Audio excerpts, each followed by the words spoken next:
Wellington Campos, nós temos uma Hum, pauta recheada aqui hoje, mas antes disso eu queria muito a sua opinião, porque tenho ouvido muitas críticas ao à decisão da diretoria do Cruzeiro em relação ao fato de ter mantido o técnico Pesolano no comando da equipe durante o Campeonato Mineiro, apesar dele ter dito lá em dezembro que gostaria de sair. Tem ouvido críticas uma atrás da outra, me parecendo que há uma certa unanimidade contra essa decisão da diretoria. Qual a sua opinião, jornalista Wellington Campos? Ô, Rogério, você não perde um profissional do tamanho do Paulo Pesolano, ele só saiu porque quis. Se ele não tivesse essa vontade, ele estaria normalmente agora no campo um, 2 ou 3 da Toca da Raposa, comandando o treinamento do Cruzeiro. O Paulo ele não tem que provar mais nada para ninguém. É um técnico muito competente, nos agradou enquanto esteve à frente do Cruzeiro, prometeu não dirigir nenhuma equipe brasileira neste ano, né, até em respeito ao Cruzeiro, e indo para o exterior vai ter aí sucesso. Então, se o Cruzeiro, a questão que você me coloca não é a saída do Paulo, a troca era para ter trocado antes. É o que se questiona hoje, né? Talvez o Cruzeiro tenha tentado demovê-lo desta decisão de sair. E tanto que essas contratações que vieram para o Brasileirão passaram pelo crivo dele. Então, a minha leitura é essa. Como não ganhou o Campeonato Mineiro, aí a gente vira engenheiro de obra pronta, fica fácil dizer que deveria ter trocado ele lá em dezembro. Mas se fosse diretorias de clubes, eu até poderia concordar. Mas como é hoje de uma empresa, e a empresa ela é obrigatória, ela por obrigação tem que saber aonde o braço alcança, né, aonde a mão alcança, porque senão vem o prejuízo, e o prejuízo é financeiro. Então, eu vejo com acerto a decisão da diretoria do Cruzeiro. Então, o torcedor ele é apaixonado, ele. Por que fez isso e não fez aquilo? Depois que acontece. Isso aí faz parte, está dentro da licença poética de cada torcedor, Rogério. Pois é, concordo com você, Wellington, você é sempre ponderado nas suas análises e, na realidade, quando vejo essa atitude do Cruzeiro, concordo com você que o técnico Paulo Pesolano não é um técnico qualquer. Com a Sim. sua curta carreira, já mostrou que é muito competente e vai fazer sucesso no futebol mundial. E isso se alinha também com a proposta do Cruzeiro SAF, quer dizer, de trazer treinadores novos com uma visão diferente em relação ao futebol e principalmente a questão tática, porque eu acredito que o futebol brasileiro continua sendo uma fábrica de talentos, mas os nossos técnicos têm que evoluírem e taticamente o futebol praticado hoje na Europa é melhor do que o futebol que é praticado E é no Brasil. fácil. É E- fácil, porque lá eles têm os melhores jogadores. sim, Se você tem o melhor cozinheiro, a chance da comida sair ruim é muito difícil. Se você não tem um grande cozinheiro, a chance de queimar a rosca, de queimar o arroz, de estragar o pavê, é muito grande. Então, lá eles levam os nossos melhores jogadores. Por que eles levam? Porque o euro custa muito mais do que o real, o dólar custa muito mais do que o real, a libra custa mais do que o real. Então, qualquer 100 mil libras são quase 700 mil reais, qualquer 100 mil euros são quase 660 mil reais, qualquer 100 mil dólares hoje são 530 mil reais. Então, a estabilidade financeira para o atleta que tem uma certa qualidade é muito maior para o clube da Europa do que para nós aqui. Então, com- se você pegar hoje o que faz o Fernando Diniz no Fluminense, é um trabalho a ser analisado, porque o Fluminense foge da mesmice dos outros times. Você não vê o time do Fluminense matando jogada ou praticando o antijogo. O time do Fluminense, ele toca a bola, ele procura o gol, ele ataca, ele dribla. É diferente do outro time que já entra com o goleiro fazendo cera, matando, o cara fazendo falta, não querendo jogar. É diferente disso aí. Eu concordo com você em uma boa referência o Fernando Diniz, mas é bom lembrarmos que o Fernando Diniz levou anos para ser Com aceito nessa certeza. estratégia que ele já adota e não abriu mão dela, não é isso, amigo? E Perfeito. agora tem um reconhecimento no Brasil. Mas eu sigo no raciocínio da diretoria do Cruzeiro, que eu acho que foi arriscado, mas eu particularmente prefiro esse risco do que trocar de qualquer jeito, trazer qualquer Uhum. técnico que não estivesse alinhado com o pensamento da diretoria e, detalhe, alinhado com as questões financeiras do Cruzeiro.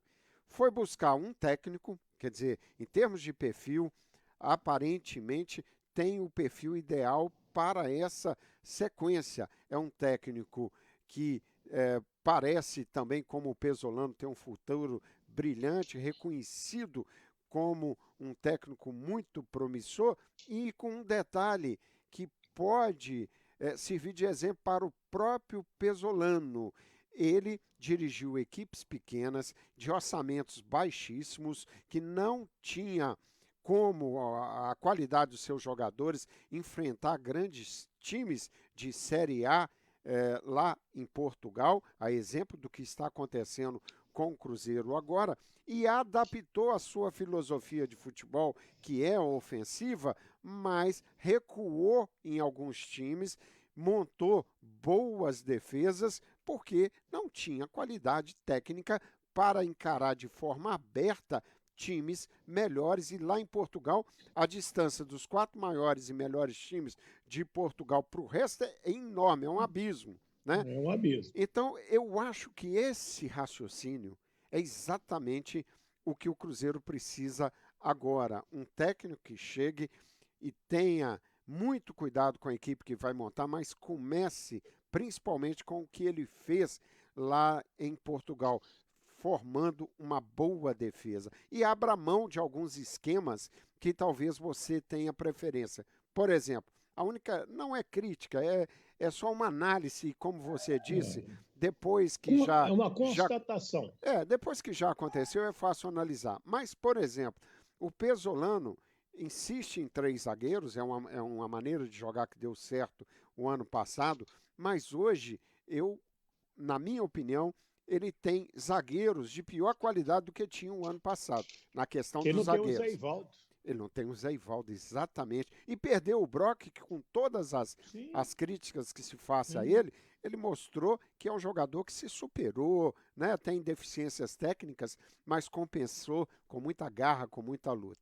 Então, é esses recuos, às vezes, que acho que o Pesolano vai ganhar experiência com o tempo, que é preciso recuar um pouquinho, aceitar a limitação do, do seu time e mudar em função dos jogadores que você tem. Então eu penso hoje que esse risco, mesmo que o Cruzeiro tenha atrasado muito o processo, mas o fato do Pesolano ter estado à frente da equipe até agora fez com que o Cruzeiro tivesse mais tranquilidade para buscar, nesse caso, o Pepa, analisar com mais cuidado, entrevistá-lo várias vezes, porque agora estão surgindo essas informações, sem a pressão que ele teria se não tivesse técnico ou tivesse um técnico interino. E aí deu certo, ninguém vazou essa negociação do Cruzeiro, que nesse momento não teria condição financeira de concorrer com um outro clube que botasse mais dinheiro para o Pepa ir treiná-lo. Então, eu acho uma jogada Rogério, arriscada, mas para mim é acertada. e concordando com tudo que você falou e acrescentando duas coisas, que você até deu uma pinceladazinha. O Cruzeiro entrevistou o Pepa. Isso. ao entrevistar o Pepa, o que disse o Pedro Martins? Te mandei esse vídeo. Ele estudou aquilo que o Cruzeiro quer, aquilo que o Cruzeiro oferece, e disse que se enquadra dentro daquilo que o Cruzeiro quer. Então, assim, ó, encaixou.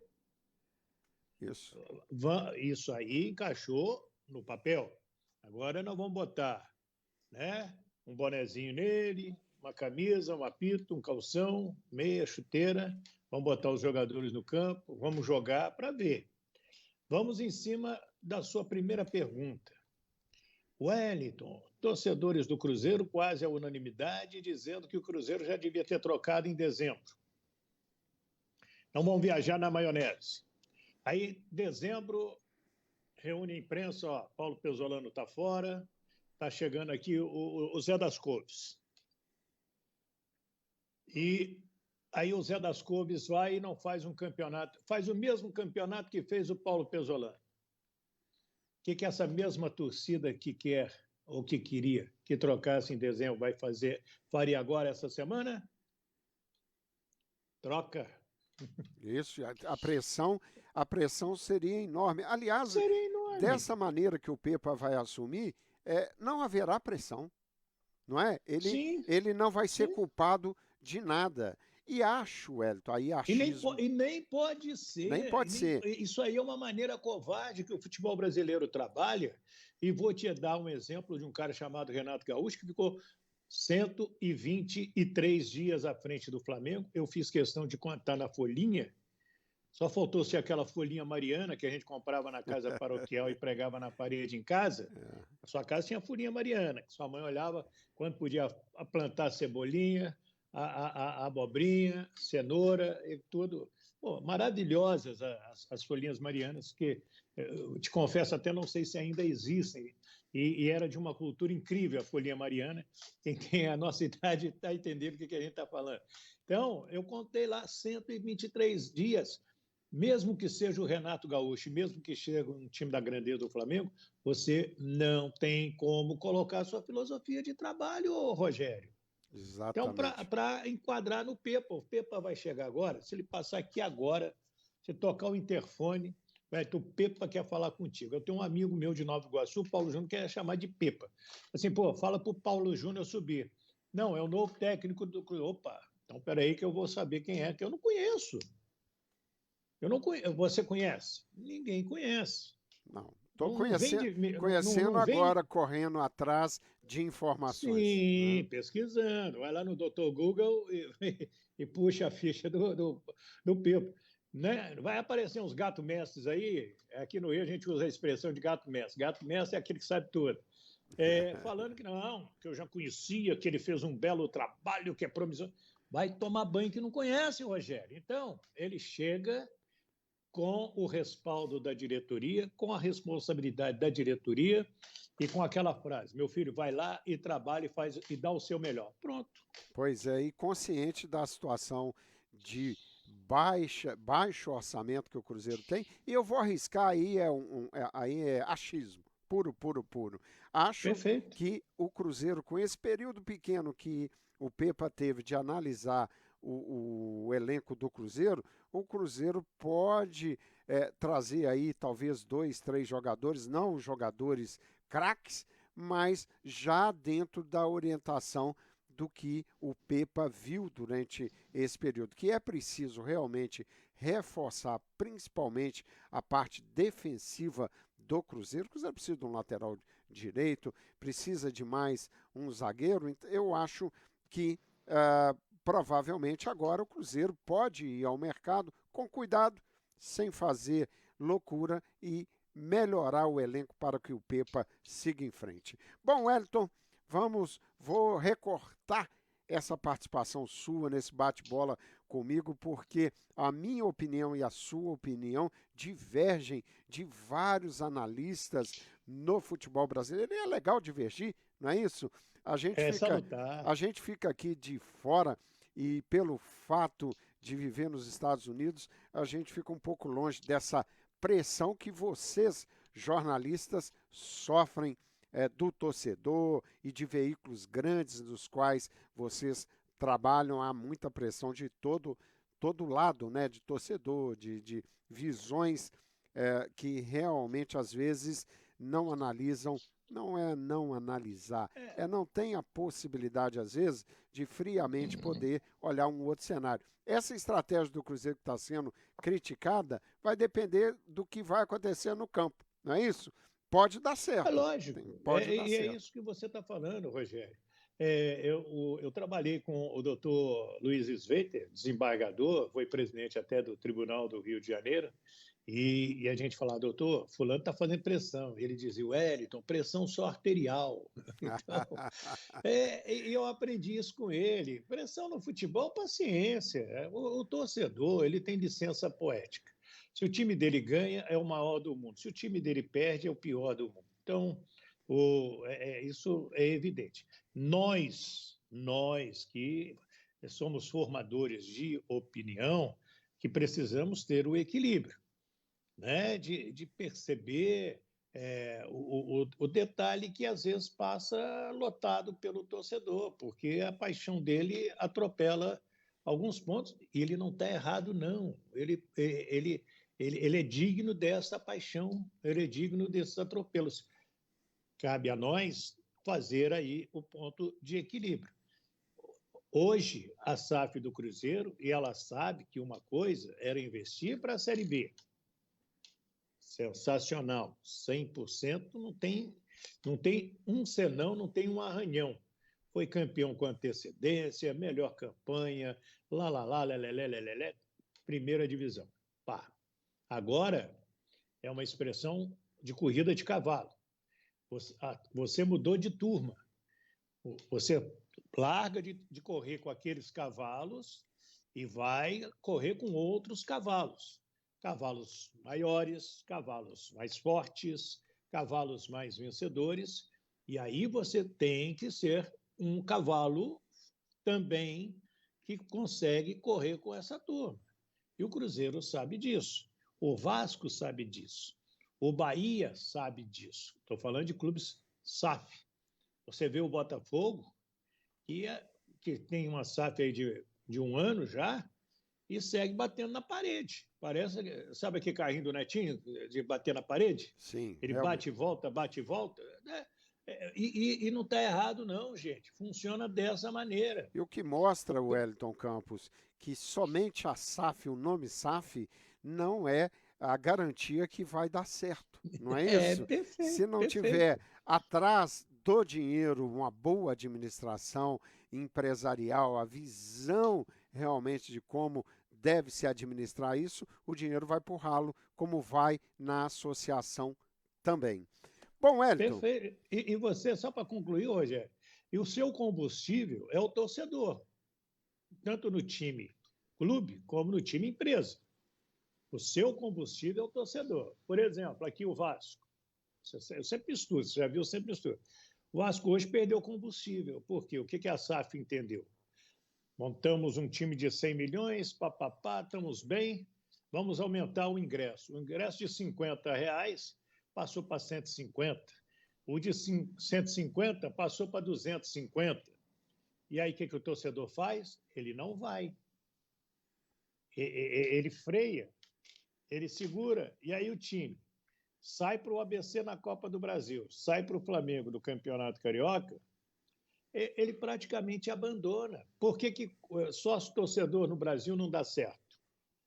Ele só dá certo se o time estiver ganhando. Se o time começar a perder, o cara abandona, o cara para de pagar. Esse é o pois é. detalhe. Fechei, pronto. Aliás, você é um assunto que vai puxando o outro, né? Mas eu não vou É, esticar, mas lembrar, por exemplo, as dificuldades do Cruzeiro com o Mineirão, né? E que eu penso que o Cruzeiro sempre tem que analisar com muito cuidado essa questão de romper com a Arena, eh, a Minas Arena.